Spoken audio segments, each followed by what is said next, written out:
This is Skeptic Haven. Let's talk.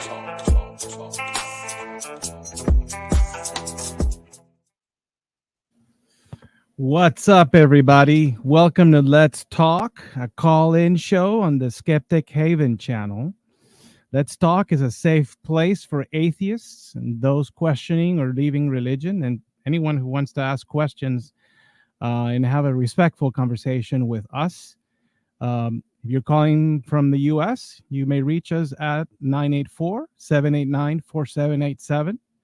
And from outside of the U.S., call us in your computer using the URL on the screen. And we are live. I'm Mark Peralta. And I'm Apostate Anne. And thank you, Skeptic Haven, for inviting us. And as we get warmed up to get callers, I thought I'd introduce the topic for the night. So as you know, we're entering the holiday season all across the world. And I think Skeptic Haven kind of knows that the Apostate of Mind podcast, we like to dig deep into origin stories. And so they invited us today to speak on holidays and religion. And so we're going to go deep with Mark today. Mark is a former evangelical pastor with a master's in Bible study. So we're going to be just talking about the origins of some of these holidays as it relates to religion. And then, please call in, join us. That's right. We do want to take your calls, folks, especially if you've got evidence for the existence of God, or if you've got some novel argument, something we haven't really heard before, perhaps. Please dial your 984-789-4787. You know, we are former Christians. I grew up Christian my entire life and served in the church for over a decade. I was a pastor at an evangelical church. I'm now an atheist, and throughout, over the last 7, 8, 9 years of searching for evidence, searching for better arguments, deeply studying the Bible, concluded that a lot of these things are just myths, and much of what we believed and proclaimed as truth as former Christians is based on myths. Yeah. So speaking of that, I mean, since we're talking about the origin of holidays and you said a lot of it's myth, where do we get some of these holidays, religious holidays? Because it seems like a lot of these traditions that we celebrate are tied to religion.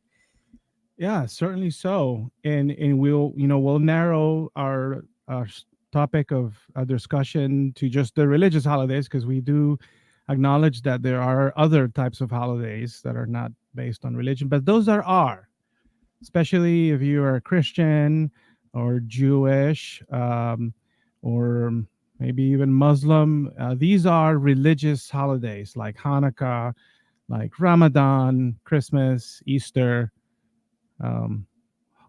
Good Friday, all that good stuff. But these are not the only ones, right? So if you kind of look outside of the Bible, you'll notice that holidays originate in religions that can be traced to civilizations far more ancient than the Jewish civilization or the Christian tradition. And they're based on or rooted upon religious rituals and ceremonies. Gotcha.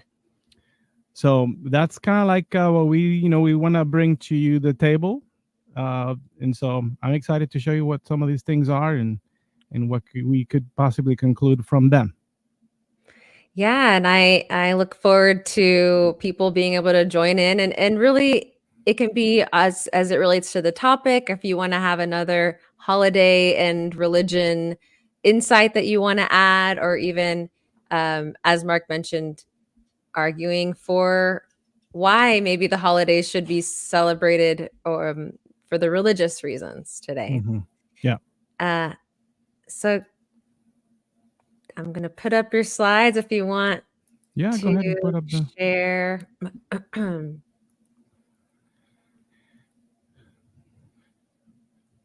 There we Oh, go. it looks like It's a little split. Oh, there we go. yeah, I like that. Yeah.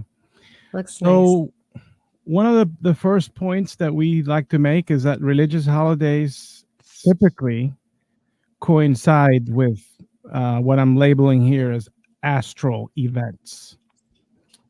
And so, yes, you can look at scripture and find meaning for some of these holidays, like, say, for instance, Passover. You know, Passover has its foundations on the Exodus accounts where Mm-hmm. Moses liberates the Jews from Egypt. You know the story. Mm-hmm. And based on that historical event, as the Bible tells me so, because in fact, many scholars have, there's it's very skeptical about there actually being an Exodus. And so, assuming it did happen, the Bible assumes it did happen, and it was a historical event, and that religious holiday becomes is rooted at that event. But what's interesting though is that many of them are also coinciding with stuff that just happens in the sky, Mm-hmm. which is interesting. Yeah, they can see the stars and have that observation as the basis of their stories. Right. Yeah. And That it's just really interesting why would they coincide, you know? So an example, so what are we talking about here? An example would be the winter solstice. You know, so during the winter solstice, and this is referring to the equinox, and sort of like how, from the perspective of human beings, how the sun behaves throughout the year. If you know about this, I'm sorry if I'm giving you basic info here, but it's a moment in which the sun is at its extreme end of its rising position with regards to the year. And so that becomes an event celebrated by civilizations and observed by civilizations all throughout the world and throughout history. Mm-hmm. So Christmas just so happens to coincide with that. There's the spring equinox, and during the spring equinox, you know, guess what Christian holiday falls in and around Easter. that time? Yeah, exactly. And so why would be the significance of that? You know, I'm not sure you might get this from the Bible, but I mean, if I were to theorize anything, you know, during the spring equinox, this would have been a moment recognized throughout the world as something that could signify or symbolize the new beginning of something. Mm-hmm. Think about like flowers blooming and everything that seemed or appeared to be dead over the winter is now coming back to life, you know? So it's a time where we celebrate the new beginnings of something. It could also be a time where it would be suitable for kings to be born on that day because it seems to fit right. And in the way that the ancient would look at that, they would be thinking more so like it's not that the king is being born on this day because of this solstice. Is the other way around. It's like the solstice is evidence that this king is born now, and so Like a lot that's of the God's superstition there. giving confirmation that that's meant to be, that they're Exactly. making that happen. Exactly, yeah. And so it's sort of like religions are relying on the revolving cycles of nature, you know, Mm-hmm. especially in religions where you have actual seasons, you know, where these things become even more tangible. You know, for example, there's the Greco-Roman cult to Persephone, the Eleusinian mystery, where Mm-hmm. Persephone is, you know, the goddess of the underworld, and they explain the seasons because of what happens to Persephone and Mm. um, how she's kidnapped by Hades and taken into the underworld for a period of, I think, 6 months or something like that. Yeah. Uh-huh. And then she's allowed back. She gets in trouble with Hades because she eats of a forbidden fruit in there, and now is under Hades' spell. And so, but he was kind enough to let her go back to the world, the realm of the living, for 6 months. So it's like they explain the spring and the fall with the return of Persephone and the kidnapping or the disappearance of Persephone. That makes a lot of sense, because I mean, I feel like I had heard about, for example, with Easter, it tied to fertility and those origins, but at the end of the day, that's also tied to spring equinox, and it's based on observations of nature that they're creating these stories around them. Yeah, absolutely. And then that it was almost for them like the stars are ratifying what's happening here. Mm-hmm. Right. So It's written they're in the gonna stars. The stars knew that this was happening. It's foretelling in perfect time. exactly. Yeah. Uh-huh. There's the interesting influence of the Babylonian religion was that when the gods created the universe, the gods left evidence in the night sky or the stars or the firmament. It's what they'll say.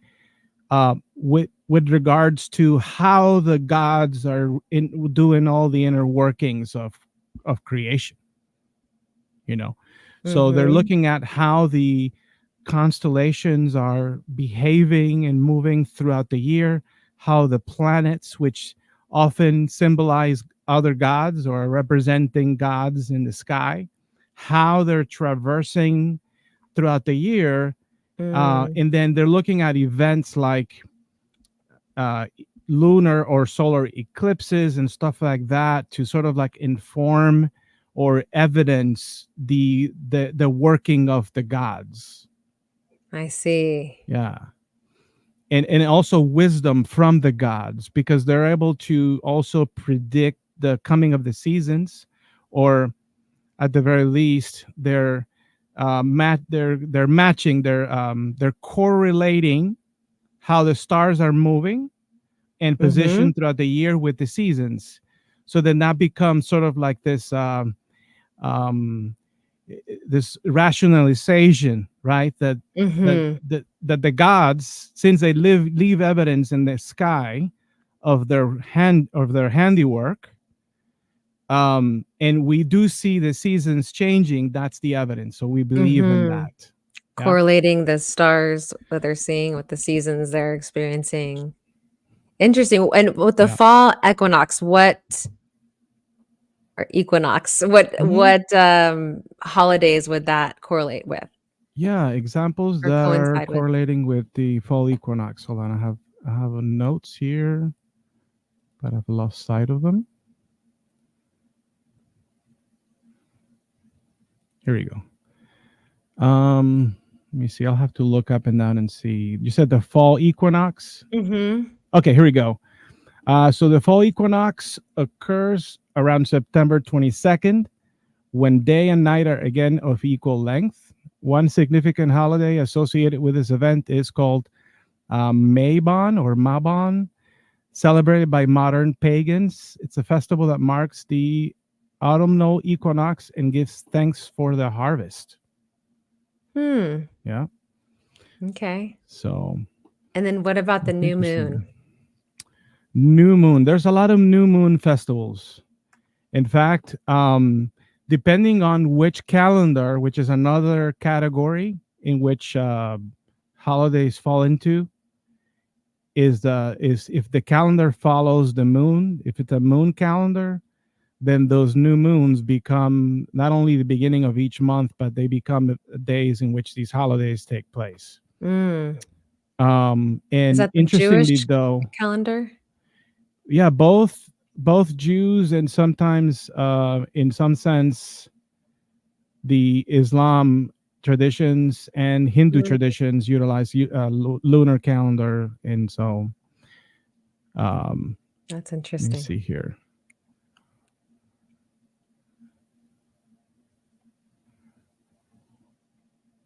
Okay, I think we can go on to the next slide. Yeah. Okay, so other reasons for religious holidays are also rooted in things like miracles. Mm-hmm. So Well, not just historical events or interesting astral phenomena, but also miracles. Were you going to say? yeah, no, I was just saying the first caller was ready. I'm sorry to Oh, interrupt. great. Do we know why they're calling? It's Jimmy is calling in, and I don't know what he'd like to add, but Okay, Jimmy, can you hear us? let's bring him I know in. my mic was having trouble, so Mark, you may need to be the one talking. Okay. Hi. Hello. Hey, Hi. Jimmy. On. Good, good. Welcome Good. to Skeptic Haven. Yes, tell us what's on your mind. Well, I see that you're talking about Christmas time, and many of us atheists, I know we're just like, unless you're really in tune to it, you don't realize how much religious propaganda is we're bombarded with. Mhm. And Mhm. we're going to be surrounded by a lot of religious family this year. And I Mm. have the perfect argument that kneecaps any argument they have, and it's an argument that helped me release me from the fear of hell. And if I could share Whoa. with your audience, I would. To me, it's the perfect argument, and it goes something like this. And my syllogism of it is a little shaky. I don't pretend to be a philosopher, but it's quite simple. And it all comes down to we are under no accountability to understand how the universe works or how it started or all the nuances of it. It's as simple as that. Now, people say, well, of course not. But what happens is that Christianity tries to sell you on this idea that we have to come to a conclusion. And a simple syllogism would be that our localized solar system is very, very big. And I always use the argument that we can fit 1.3 million Earths in our sun. Now, really think about that. I can't even wrap my head around something that is that big. And our sun is only not even close to being one of the biggest suns that are in the cosmos. So if our localized universe is very complicated and there's no expectation that we should try to figure it out, how much more complicated is a God, a creator? And if I can't figure that out, I have no way of ever coming to a conclusion of what a God wants, much less if it exists or not. It's an argument based on understanding our humanity, and people don't realize that. There is not an argument that a Christian can bring to you that's going to tell you that you have to understand how the universe works. You simply don't. And they've really done a bang-up job on propaganda, making you believe that you have to come to this conclusion. Like when a family member asks you, well, how do you think this all started? Right. The better question is to ask them is, why do you think I should know? There's no reason why any of us should even remotely know. And it is the most freeing argument because it can't be defeated. You can't defeat someone when they already employ ignorance. And it's a reasonable ignorance. And I think that if a lot of people let go of their ego and embrace this argument, we could kneecap Christian arguments. Because I've been in a lot of debates. Let me tell you that. And there is not a Christian that has ever had an answer to this. Ever. They've never had even think you've heard all the arguments. Can you think of any argument a Christian could bring to this? Sure. That's your responsibility to know how the universe came to be? Yeah. One thing that comes to mind, just playing devil's advocate, but I totally get your point that that's Please, not necessary for survival for you to know how everything came to be. So you're not accountable for it. But I think they would argue, but it's written in the stars. God is showing you evidence of him. And so to see the world around you is evidence of God. I think that's going back to my believer perspective. That's what I may have said in my Christian days. Mhm. and I appreciate that, but you could say that that's evidence of the natural world. Right. That's what's true. And Yeah. that's what people have to get. If you focus on arguments that you both can agree on, like I have children, and whenever I try to reach them, I always start with truths to bridge that gap. So I start with principles that we both can agree on. And when dealing with Christians, you start with principles of, I am just a person, just like you. I am fallible. I make mistakes. And when you build that bridge, they can say whatever they want, but you're just like, I don't know. And it comes back to, I don't know. Mm-hmm. They have no argument of like how you should know. They No can say, one well, knows. Right. no one knows. And that's the Mhm. only honest thing that anyone ever can say. Mm-hmm. But to your Right. point, there is a lot that we do know about natural law. And all of that so far is pointing a different direction. That's right. Just like I think I've heard Matt Dillahunty say this, like in all of history, whenever we've unraveled the mysteries of the universe, not once has it ever been the supernatural. Not once. Hey, Jimmy, I'd love to kind of throw something at you, just pretending to be, you know, that Absolutely. Christian that would say, oh, but what about Romans chapter 1, verse 20, where it reads, because I think this is where all this is coming from, that attitude, where it reads, for since the creation of the world, God's invisible qualities, his eternal power and divine nature have been clearly seen, being understood from what has been made. So looking at creation, so that people are without excuse, for they Mhm. although knew God. So it's sort of like implying that the evidence is written in the stars, like Apostate Ann said, and that the reason that why you don't see God in all this is because of your sin. Well, then you just go like, that's just one book out of many that says these things, and I have no way to verify which one is right. Because that's the truth. We have no mechanism to verify which religion is right. And you simply point out the truth that there's thousands of religions that contradict each other. But Christianity, its foundation is based that we have to come to conclusion. And if we're truthful to ourselves, we have no idea. We could say, fine, there's a God, but I have no idea and no way to know what it wants. And really, and us atheists, I don't think any of us would care if their beliefs were innocuous. We wouldn't care if they're benign. But the problem is they keep trying to shove it down our throats and changing laws and mandating women's bodies, and you know the rest. Right. It's awful. So it comes back to like, I guess if you say so, but I have no way to verify that. I think about that all the time, like in the court of law, how difficult it is to prove intent. Like you can't possibly get in somebody's mind and know exactly what their intentions are. And it's much less an invisible being. You're supposed to get in their mind and interpret their intentions. You can't possibly know that. Good That's point. unknowable by anybody. Absolutely.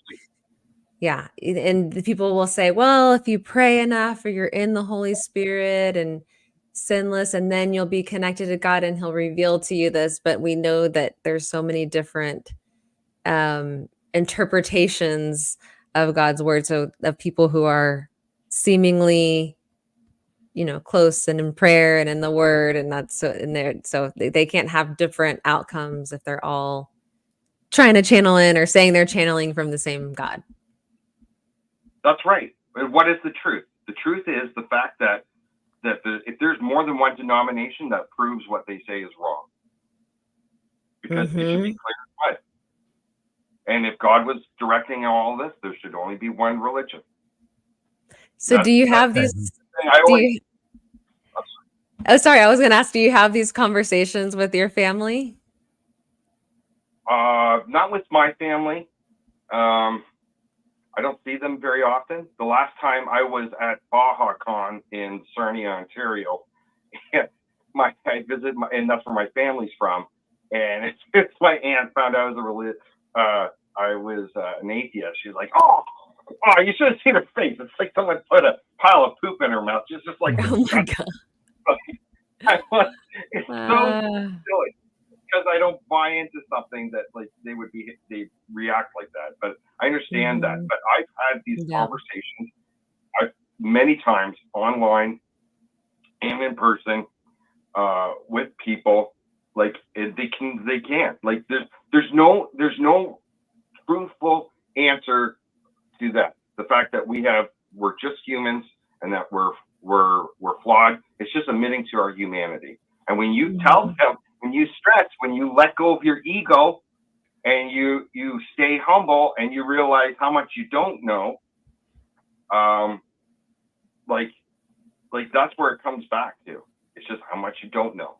And you can always go back. Well, I don't know. And there's nothing they can do about it. But if they want to bring up anything in the Bible, you could just bring up about slavery, how the Bible promotes slavery and genocide and sexism and homophobia, and like these are true things too. And that you could say, quite honestly, from a morality perspective, I don't like it. I had my daughter was she was fighting cancer last year, and we had a Jewish gentleman. I know he was trying to be nice, and but he was just trying to give some kind of blessing, and he started talking about the Bible, and I just said, no, I don't believe in it. It's too violent. And he just kind of like, oh, like, yeah, I guess you're right. Like, he had no argument for it because it is violent.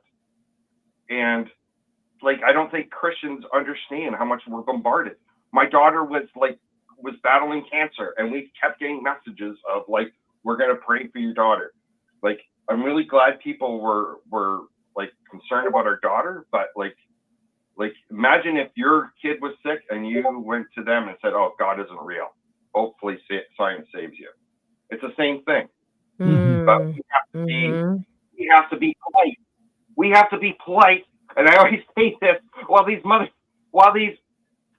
go to church every week and talk about how we're going to be damned forever. Like, we have to be polite. We're always the ones that have to be polite and can't speak out against it, even though it's inherently divisive. Yeah. Like, the ones that have to shut our mouths while they say, well, I'll pray for you. And if you say anything, then you're rude. Well, I'm like, it gets tiring. Like, I'm sorry, keep your shit to yourself.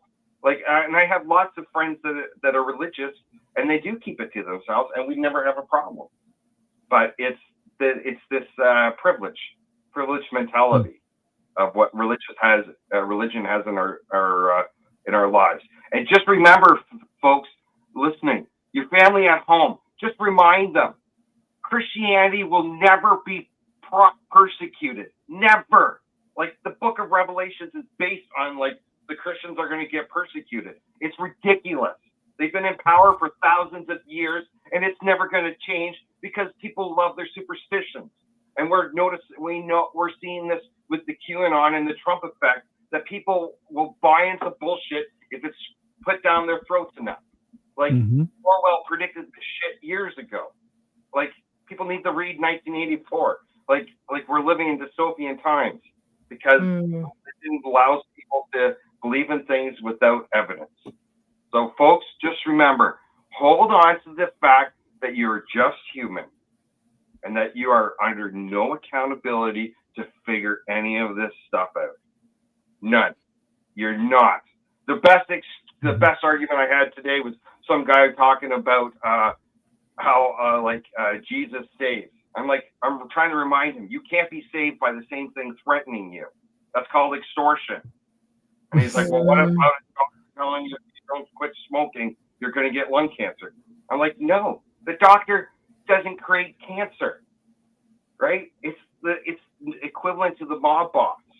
Like these Mhm. are so simple when you break them down to their base core. And it comes down to we are not accountable. We are not. Whoever sold us that lie throughout the times, like, it's simple. And I think we're all asleep to it because I do not hear that argument enough. I listen to a lot of atheist programs, and this argument is not used enough. Like, I watch Christians move the goalposts, and that's what's frustrating with them, isn't it? You give them contradictions in the Bible, like the death of Judas, and they will, like, give you every excuse under the sun, and they keep pushing the goalposts. With this, you can't push the goalposts. You can't, because you control the goalposts. You do, because you're telling them, I don't know. I'm just a person. They're always trying to tell us that we can't know the mind of God. Guess what? You're right. We can't. But they pretend to know it. Yeah. Yeah, they like to think they do, don't they? But they're claiming knowledge that they don't have. And that's the thing. We're not claiming knowledge, are we? We're not claiming to have any kind of special knowledge or insight. We're just people. And that's okay. It's very free. It's very freeing when you realize like how much like we don't need to feel like we're accountable to this. And it is anyone. Sorry, go ahead. I don't mean to dominate. No, I was going to say it's empowering because in Christianity, it's like there's so much you don't know and God knows better. And you're focusing on the things you don't know from God, but not focusing on the things that you do know and that you can control and use your own reason to come with a good solution. You don't have to wait for a sign for God to tell you you can do it. So yeah, definitely speaking to being freeing. Oh, it's so freeing. Atheism is always the most reasonable position. It's always the most reasonable position. And we have nothing to be ashamed of. And like, I'm glad more people are losing their faith, but I'm also watching religion being weaponized now, and more and more as time goes on. And I think it's more and more important that, you know, don't be a dick. Like, don't be like them. Like, in some ways, I wish we'd go and protest their churches outside, because they're always willing to try to protest. Oh, wow. Right? That'd be interesting. Like, what are they doing? Their faith, this is what people don't get, how violent this faith is. Folks, remember, their symbol of faith is a goddamn death torture device. It's a death torture device.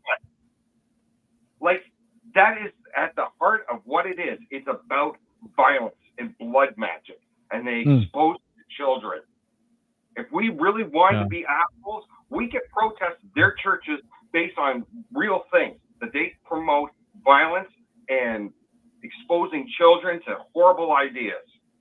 Truly, because when I was a believer, like nobody said anything. Nobody really challenged me. And I wish more people did. And I think that's great that you're speaking up, because that's what it takes is, you know, at some point when we figured out that, or when some scientists figured out the earth was a sphere, like a lot of people were challenging it and not believing it, but it took more and more people to see it and see the evidence and say it to where collectively it's more and more accepted as a society over time. Oh, you mean the earth is not flat? Especially now that we have social media, we can reach a lot more people. Like I have hope. I do, but I don't also at the same time, because I see the money that's behind misinformation. I see the dirty money that religions can launder in, all this dark money that they have access to.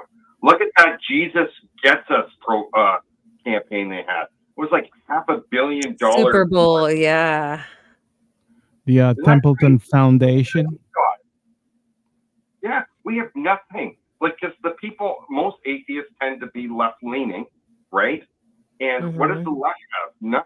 None, because we're focused on people's rights, not corporations, not bootlicking to these corporations.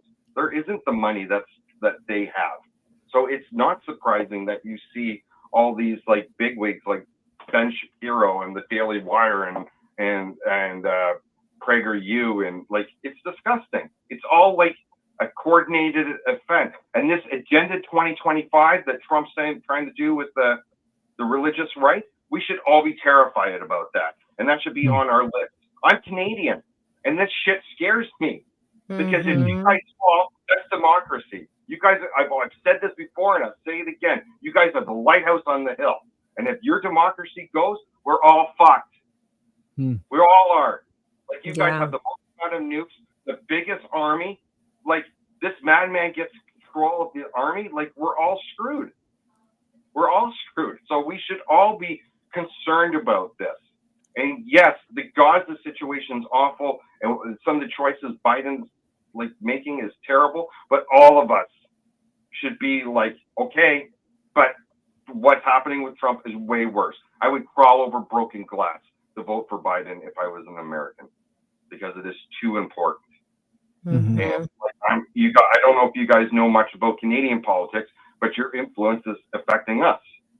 We had our capital city of Ottawa taken over by truckers for a month because of anti-vaccine mentality. Wow. I didn't know that. The religious. Yeah, it was, they had truckers and all these people protesting, and they honked their horns nonstop for almost a month. They bridged, and Ottawa is like Washington, D.C. Imagine if a whole bunch of these conservative idiots went and they closed down Washington and they honked their horns for 30 days. It was disgusting. It was full action, right off. And like I'm watching it, and the conservative leader is a complete friggin' right winger. He supported that terrorism, and like the Trump effect is very influential around the world. I also heard something about, was it Ontario? That's kind of like the Texas of Canada or something. No, you're thinking of Alberta. Alberta. Ontario, like, yeah, Alberta, like they call it. Well, my point there being at Texas, that I'm guessing that has to do with like conservatism, the Bible Belt, the religious right. Yeah, that's our kind of, it's kind of our Bible Belt. We're not as religious as you guys are, but we still have, like, we just got rid of our blasphemy laws not that long ago. Wow. And Parliament gets opened up in prayer, and we still refer to God in our national anthem, and there's still like a large contingency of religious people. And every Friday when I'm on my way home, I got some idiot draping a big Jesus is Lord King bullshit over the overpass, and people protesting stupid stuff. Like, it's so frustrating. It's so frustrating. In Texas, in all the public schools, on the front door, there's a big sign that says, "In God We Trust." Every student, when they come in, they have a huge sign. How infuriating is that? It just disgusts me. It's disgusting. So I don't mean to take up all your time. I wanted to, like, I don't hear these arguments enough. Remember, we are not accountable. And if people just held on to that more and used that more of a talking point and put them on the defense, because Christians have a really great way of putting you on the defense.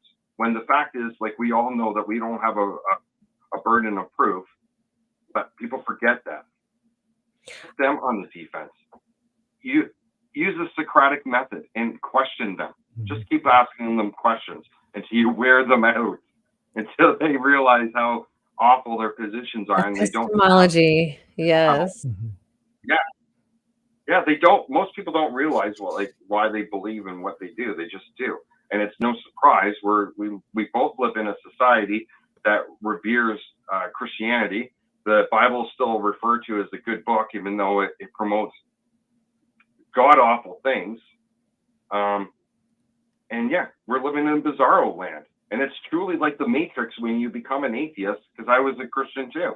I was even in a cult, and it's like the Matrix when you take that pill and your eyes are woken up and you can't unsee this shit anymore. Yes, can't So- unsee it. Well said. Well, Unsee thanks, it. Thank you, Jimmy. Jimmy. Looks like we do have our next caller. Yes, What did he Bye say? now. Bye. Thank you. take care. And before we take our next call, I want to remind you guys to please like and subscribe to Skeptic Haven. And do make sure to hit that notification bell so you don't miss any of all the episodes coming out on a weekly basis. So please do check out those shows. We have Wednesday nights at the Secular Soapbox. On Thursday nights, the Sunny Spot with Sunny and Sunny Shell and the Bumblebee. On Saturdays, we have the Global Atheists and Women Atheists Unload with lots of great hosts. And Sundays at Let's Talk, of course, as today. So, folks, thank you for calling. And without further ado, let's welcome in Nadia. Please, Nadia, welcome to Skeptic Hey, Haven. Nadia. Welcome. What's on your mind? Hello. People are dramatically understating the threat of Christianity here. It's not merely being sort of made uncomfortable by somebody, preaching Jesus or whatever. These people are like writing laws and stuff that, I mean, in the here and now, right, this very instant, are, causing the deaths of women, by unavailability of abortion, basically raping women by forcing birth, and on mass scale, and also imprisoning women on mass scales for the quote unquote murder of people who don't exist, because the quote unquote beatified or whatever is being deemed murder and such.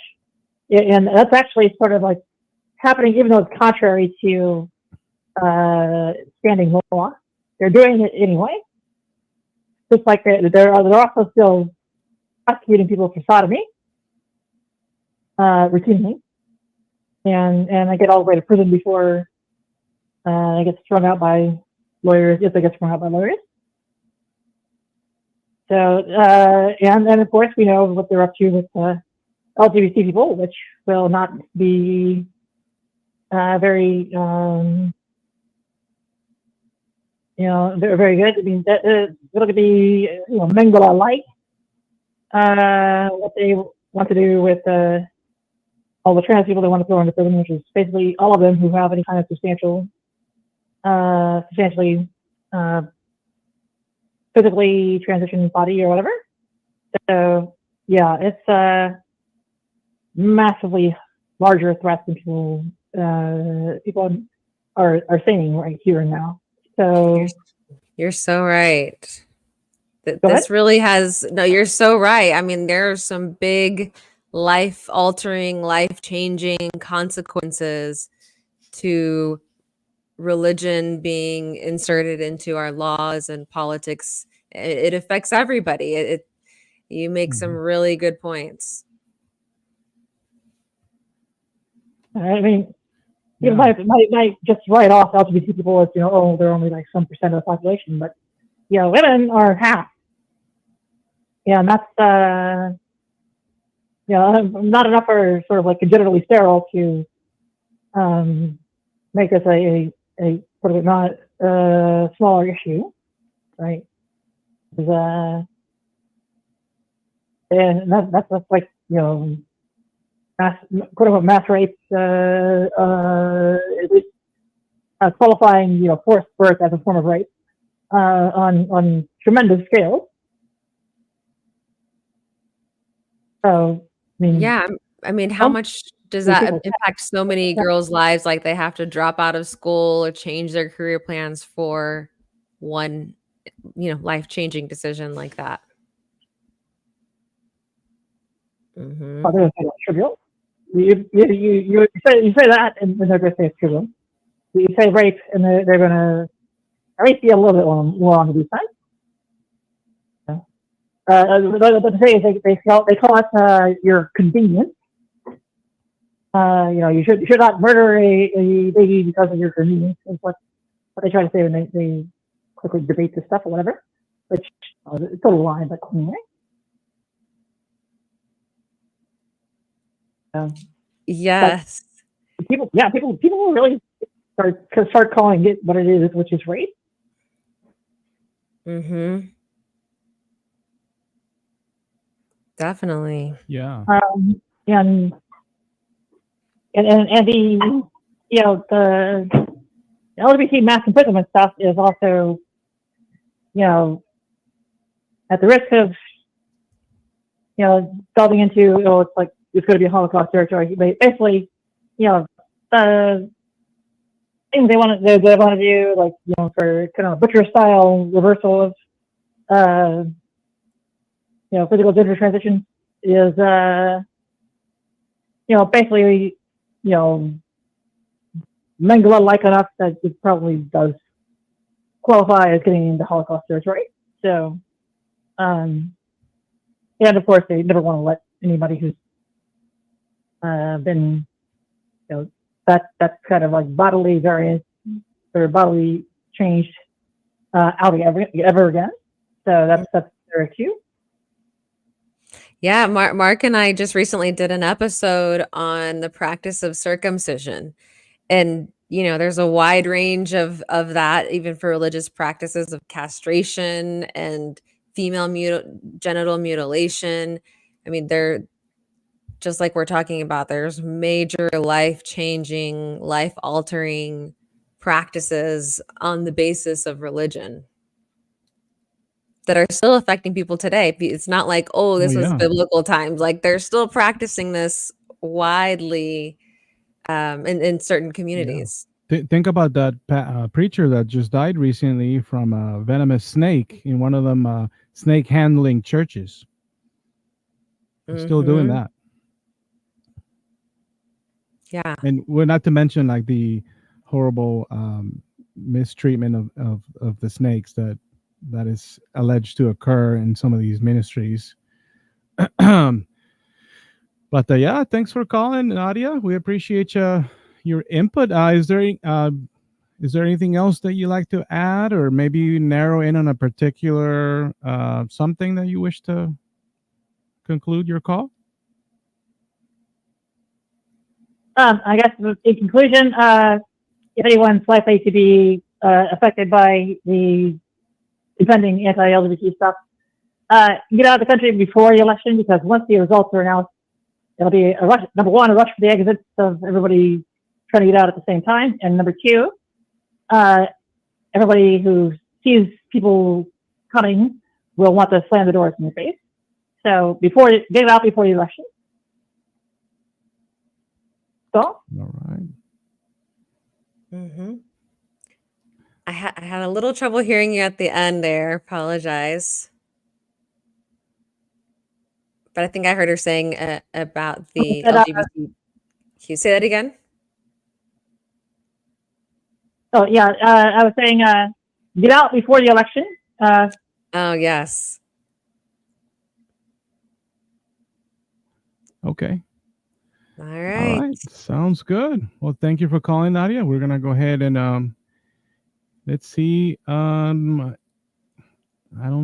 doesn't seem like we have another caller on queue, so I think this will be a good. What would you say, Apostate Ann? Do we continue back to our talk? Let's see. We had a lot left over. I think I can bring us back in though. Okay. So far we've seen, going back to our discussion on the possible origin of religious holidays, how many of them coincide, I would say suspiciously coincide with astral events, such as the different solstices, the new moons, the equinox events, which served, I would say, from the ancient world perspective as evidence of the God's working. But we do know why these things occur, don't we? we know why the phenomena of a solstice occurs. We understand through modern astronomy why these things are happening, like the lunar and the solar eclipse. And so we have better reasons now to disregard some of these ancient superstitions that are at the center of some of these religious holidays.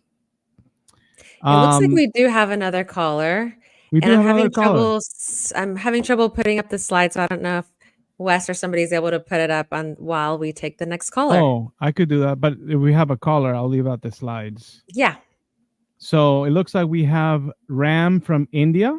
We want to welcome Ram to Skeptic Haven. Wow, across the other side of the world. Cool. Yeah, but before we do, though, before we take our next caller, I do want to remind everybody that Skeptic Haven is looking for volunteers to help behind the scenes, basically. Hello. Okay. Can you hold on one sec? Discussion. Hello. I think we should get to the caller. All right. Well, let's bring him in. Let's roll with the flow. Welcome in. Hey, Ram. Can you hear us? Maybe what is topic of discussion? I can hear you now. So please share what you'd like to share with us. I got not understand me. Once more, tell me. Hello. Okay. Yes, we can hear you. What's on your mind?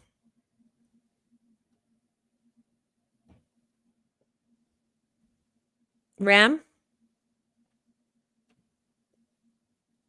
Okay, the call was terminated. So I guess we can get back to the slides while maybe he'll be able to call back in.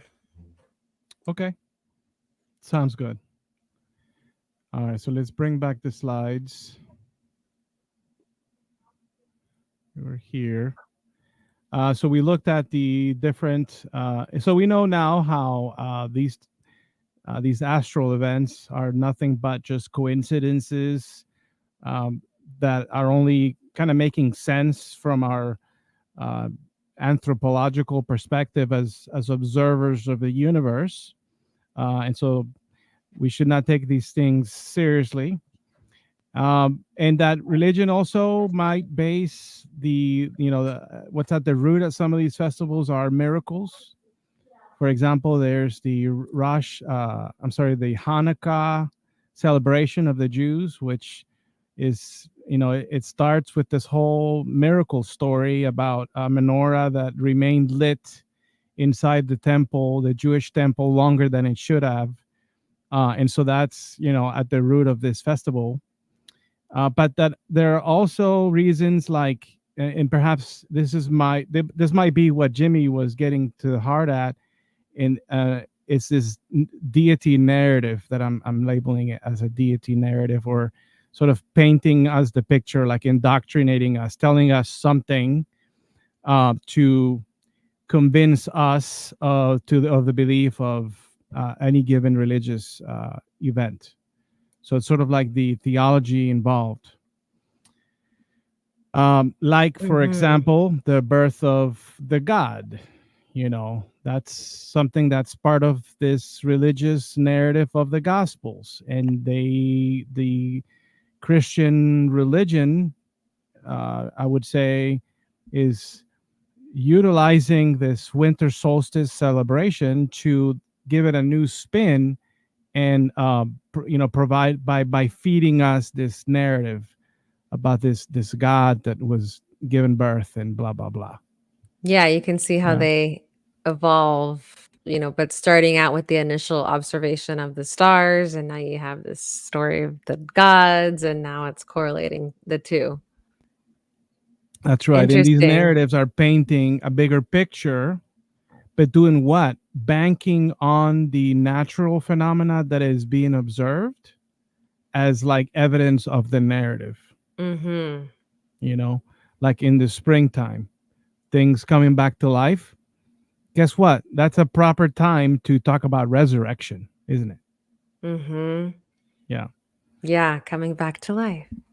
exactly. And so we're going to Dying. use that to manipulate people into thinking that it's all interrelated, Mm-hmm. based on ancient superstitions. And then speaking of Right. ancient superstitions, they're also going to utilize natural events, naturally occurring events, to sort of like segue to a festival or some sort of celebration. Mm-hmm. Like One maybe, example. Uh-huh. oh, sorry, go ahead, go ahead. I just, what came to mind is like a solar eclipse, and you're like, oh, the gods are trying to say this, correlating it with Yeah. So natural those solar things. eclipses, I'm glad you bring that up because that's also an interesting piece. And that's solar eclipses are unpredictable in a large sense. Unless you're a meteorologist and you study these things, they're somewhat unpredictable. At least if you compare it with like the new moons and like stuff like that. But so because of their unpredictability, when human beings came to learn how to predict these things, Mm-hmm. because the study of the stars has been going on for a long time. I mean, the Babylonians, 2000 BC and late and earlier, had an extensive knowledge of the stars. They mapped out the night sky, and they could predict things like these eclipses, and so did the Romans as well. And so because they were able to predict these things, they were able to use them into their advantage to like ratify their ideology and bring about important events. Like, it was not uncommon for kings to say things to the people like, oh, if there's going to be a blood moon, and when that blood moon happens is the signal that we need to attack the enemy. And Mm-hmm. it's just so happened that within a couple of months or something like that, a lunar eclipse occurs. And so people are looking at that, not knowing that man at the time could predict these things. Perhaps not at the level of accuracy than today, but getting pretty close, and see that as evidence that not only is the God speaking to their king or prophets, but that indeed this is meant to happen because their gods are backing up. And so we're going to go to war knowing that our God is behind us and the evidence is in the night sky. Mm-hmm. Yes, and we still see these beliefs in play today. Like even with the elections, like someone was mentioning, they think that the gods are for this, and that's why with the election, the fact that it didn't go in their favor, it's like there's got to be something wrong and rigged. It's not God's plan, when it wasn't in their favor. Mm-hmm. Well, honey, this has been a great discussion. Thank you for walking us through this, and we had some great callers add in some great insights. Do you want to wrap it up for us? Yeah, I mean, I do have one last piece. Oh, okay. Yeah. We're up at the So top of the. Okay, let me get. yeah, so with Sit. regards to natural events, Do you want this one? I think we're well, about out of time, and we need to do the last part okay. in the notes there. Do you have those? Want to run with that? Oh, I was meaning in the chat, but I can show the last slide if you want to. This is Okay. the last slide, actually. Yeah, I mean, I do want to kind of wrap this up because this Oh, isn't sure. just a talk about like, oh, let's explain away the origins of these. I do want to talk about a couple of holidays as they pertain they're a little closer to our tradition and our religious context that I do have some criticism of. In that one in particular, it relates to the Lord's Day, or the day of Sunday, which is sort of like the equivalent of the Sabbath. in the Jewish tradition, or it certainly seems like Christianity is replacing the practice and the understanding or the theology behind the Sabbath day with the concept that they refer to as the Lord's Day. A concept which in Christianity is developed gradually. It's not something that you're going to necessarily read about it in the New Testament, although there are some minor hints. But everything seems to begin for Christianity with their reinterpretation of the Jewish Passover. Yeah, you see the And reoccurring themes of the Passover. right. And that's to me the final, I would say, motive for some of these religious holidays is to replace other holidays in order to promote their ideology or religious beliefs. And so the Eucharist, that whole practice of the eating of the bread and the drinking of the wine and what happens there. The body's the bread, the blood's the wine. Yeah, it's rooted at the Passover, or the celebration of the Passover, namely the celebration that occurs the night before the so-called Passover feast. And so you get those hints from just reading the Gospels, because it seems to be taking place on that day, with the exception of the Gospel of John, where it looks like it's happening the day after. And that kind of has some issues. There are some problems there, but we won't get to talk about that today. But with regards to the reinterpretation of the Passover, where Jesus reframes that celebration, there could be a potential issue there. And, well, how is it doing it, though? Let me explain how it's doing it real briefly. The Passover celebrates the physical liberation of Jews in Egypt through Moses. The Christian message of the gospel is centered, or is rooted on that historical event. And why I can say that is because it seems very clear to me that Pauline theology will look at Jesus and say he's kind of a second Moses.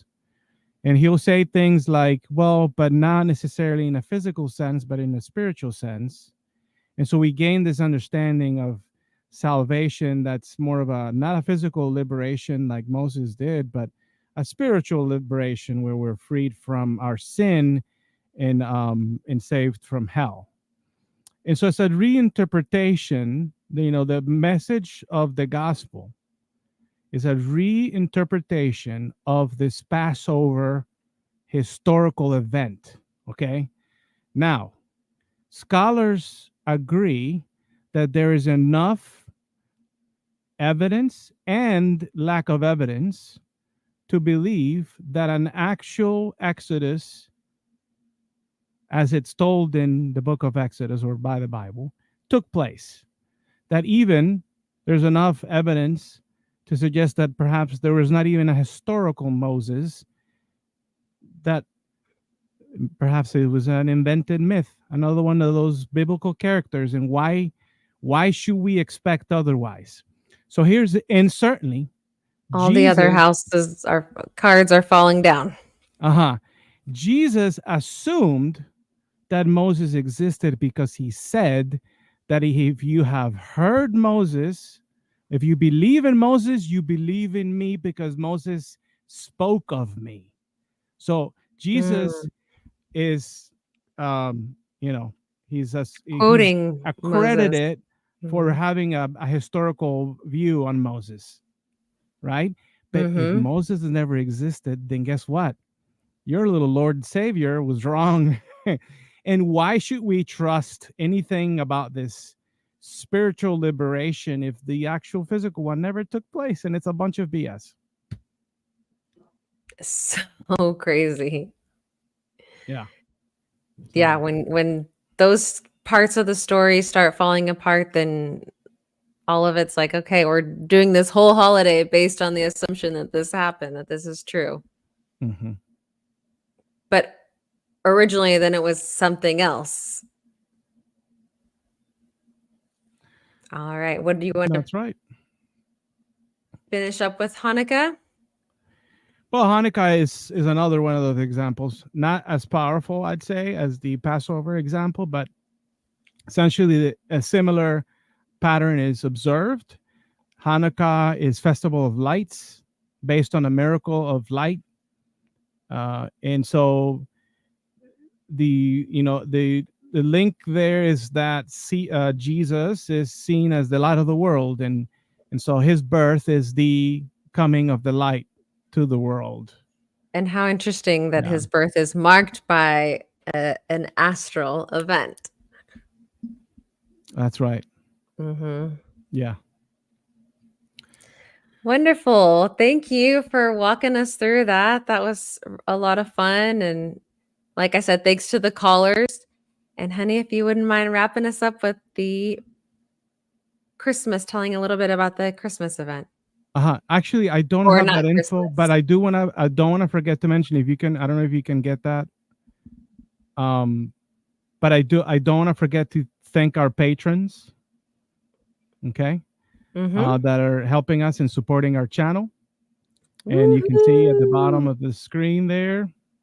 Sydney Davis, Eric Ozels, Ryan, Deneen Murphy, Dan D, Michael Wiseman, Kathy Cotton, Cindy Plaza, Sunny Shell, Aaron Colson, Phil Calderon, and Amanda McLeod. Thank you. Awesome. Thank you. All right. I don't have the script, but I know that Skeptic Haven's going to be doing a Mythmas fundraising event. I think it's December 15th and 16th. More details to come. Thank you guys for watching. We're going to be there too. So Dear Santa, this year I won't have time to play in your reindeer games. Instead, Skeptic Haven is raising money to get a 501c3 charity status. If able, please support us in our goal. The evening of December 15th and 16th will be many guests coming to celebrate Mythmas and to raise the money we need. You and the missus are welcome to join us. P.S. Your cookies and eggnog will still be there as usual, but tell Rudolph to not poop on my roof this time. I had a hard time explaining that to my parents, and a harder time getting it off the roof. It better not happen again.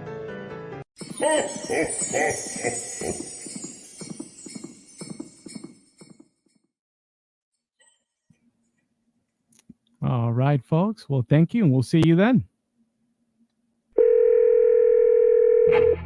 This is Skeptic Haven. Let's talk.